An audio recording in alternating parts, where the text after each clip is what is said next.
Hi, I'm George Middleton, and I want you to think about it.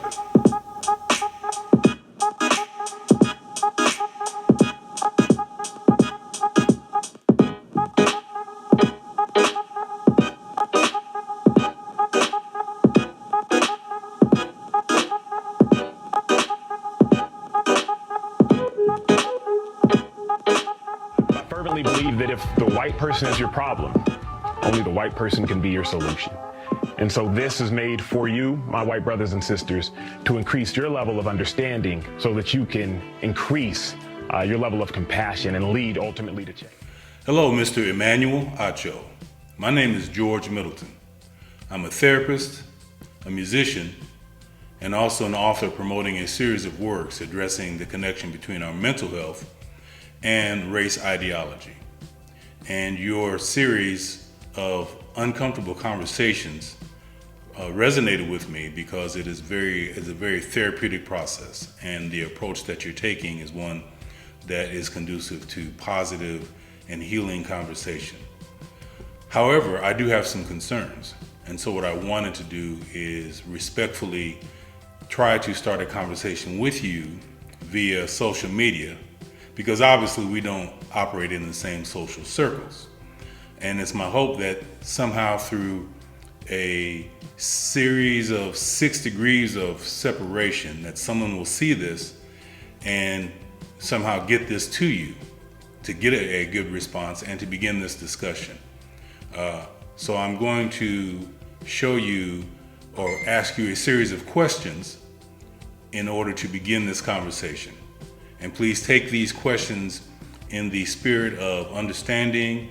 It'll be some gentle confrontation, challenging the way that you see things. And I think the benefit of this back and forth discussion would benefit society at large in addressing the issues of race. So thank you in advance for any consideration that you might give on my behalf. I fervently believe that if the white person is your problem, only the white person can be your solution. Only the white person can be your solution. Only the white person can be your solution.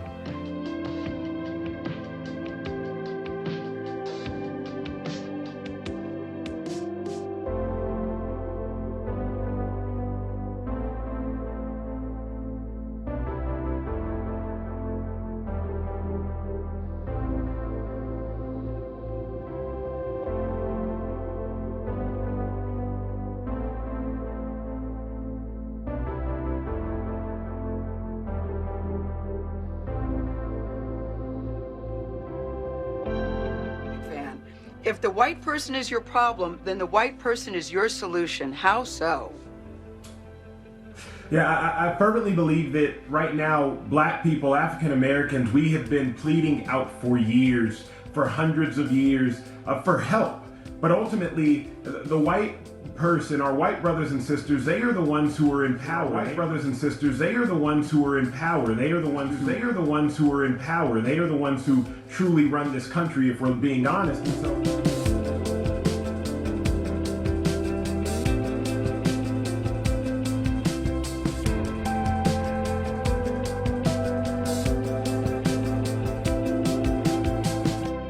I talk about as a black man living in an affluent neighborhood in Austin. When I pull up to a mailbox, if I see a white person walking up, I will consciously sit in my car because I don't want to make her feel like I'm a threat. If I'm in an elevator, Gail, with a white woman or a white man, I'm gonna push the elevator button first, and I'm gonna get off the elevator first in a rush because I don't want them to feel like I am a threat. And remember.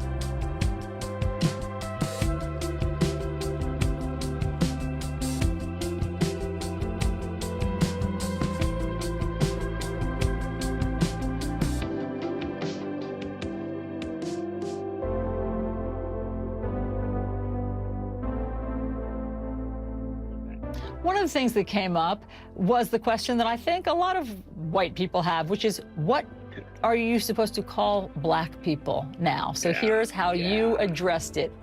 Listen to this.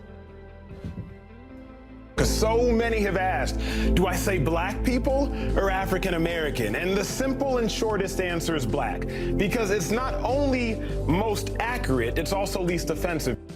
Okay, that makes it easy. Let me elaborate. So there are not all black people who are African American. It's very simple. In America, we have Jamaicans, we have Cubans. They're not African American.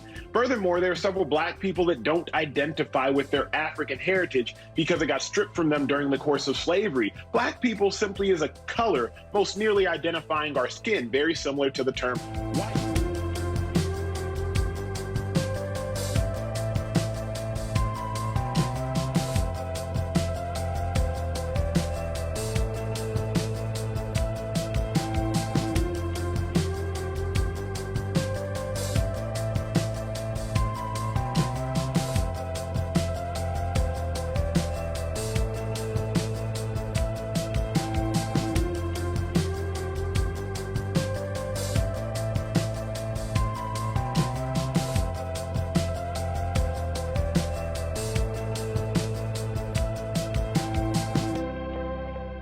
In order to solve our world's greatest issue, which is our racial barrier, we have to educate and expose ourselves, and that's all I'm trying to do.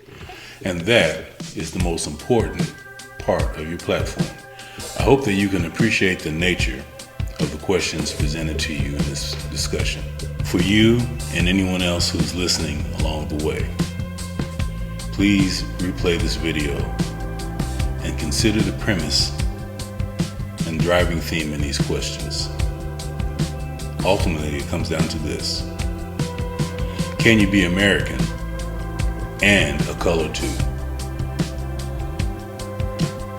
Think about it.